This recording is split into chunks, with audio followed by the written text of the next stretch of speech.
Magandang buhay mga bata! Mabuting tao! Muli na naman tayo magsasama-sama sa isa na namang makabuluhang aralin. Handa na ba kayo?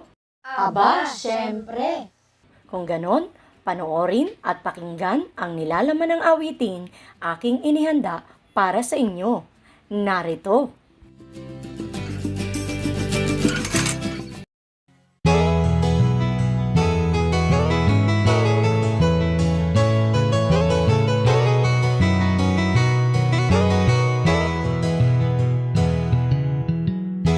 Mga bata, kumustang mga buhay? May pinagkakaabalahan ba sa bahay? Pag-aralan, maayos na magbasa upang lahat kayo ay makapasa.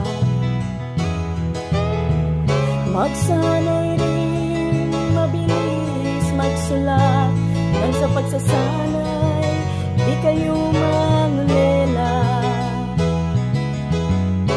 Lahat dapat ay masikap mag-aral, edukasyon ay dapat na minamahal. Mayroon lang akong hihilingin, matalinong paggamit ng gadget ang gawin. Mahusay gamitin sa inyong mga aralin upang karunungan ay makamit pa rin. Ilimit lang ang sobrang paglalaro at siguraduhin pag-aaral ay mahalo. Gadget mo'y maingat na gamitin upang sa aralin makasabay pa rin. Naintindihan ba ninyo ang mensahe ng awit? Maganda, hindi ba? Opo. Yan ay may kaugnayan sa pagpapahalaga natin sa edukasyon at sa paggamit ng iba't ibang gadget na kinahihiligan ninyo. Suriin natin ang nilalaman ng awit. Pakibasa nga ang mga may makapal ang pagkakasulat.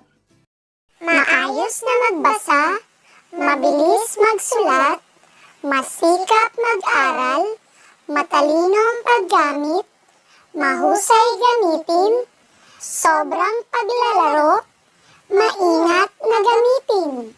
Masasabi niyo ba kung anong salita ang inilalarawan o binibigyan turing ng mga unang salita? Gaya ng maayos. Ano ang inilalarawan o binibigyan turing nito? Magbasa, Ano naman ang inilalarawan o binibigyan turing ng salitang mabilis? magsulat, Tama, ang magsulat. Ang masikap naman, mag-aral, matalino, paggamit, mahusay, gamitin, sobra, paglalaro, at ang maingat naman. gamitin. Pansinin natin ang mga salitang inilalarawan o binigyang turing ng mga unang salita.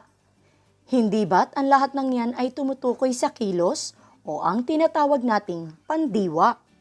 Kung gayon mga bata, tandaan na ang mga salitang naglalarawan o nagbibigay turing sa mga salitang kilos o pandiwa ay tinatawag na pang-abay. Maaari rin itong magbigay turing sa mga pang-uri o kapwa pang-abay. May mga uri rin ng pang-abay na dapat ninyong matutunan. Kung kaya't ang mga salitang yan ay maiuugnay natin sa uri ng pang-abay na pag-aaralan natin ngayon.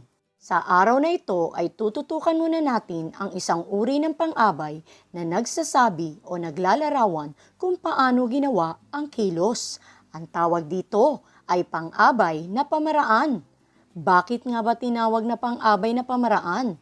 Dahil mula sa salitang ugat na paraan na ang ibig sabihin ay tutukuyin lamang ang paraan kung paano ginawa ang kilos at dapat ay sumasagot ito sa tanong na paano.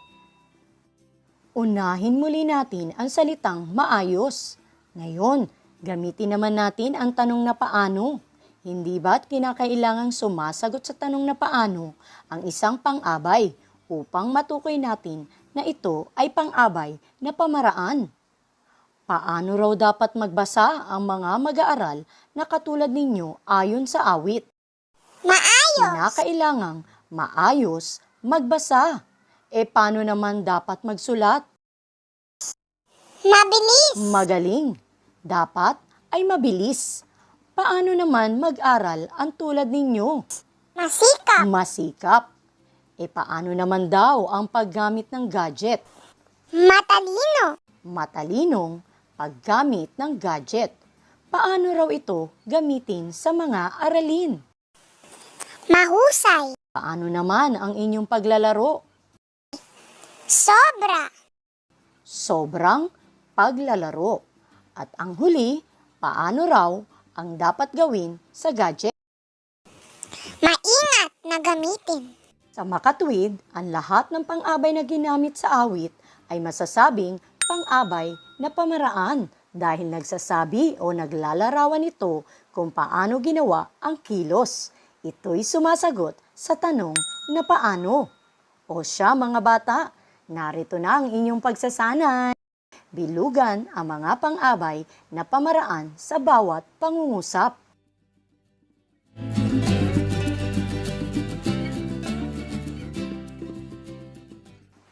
Tapos na ba ang lahat? Narito ang mga tamang kasagutan. Nakuha niyo ba ang mga tamang sagot? Opo. Mabuti naman kung ganon. O siya, paalam!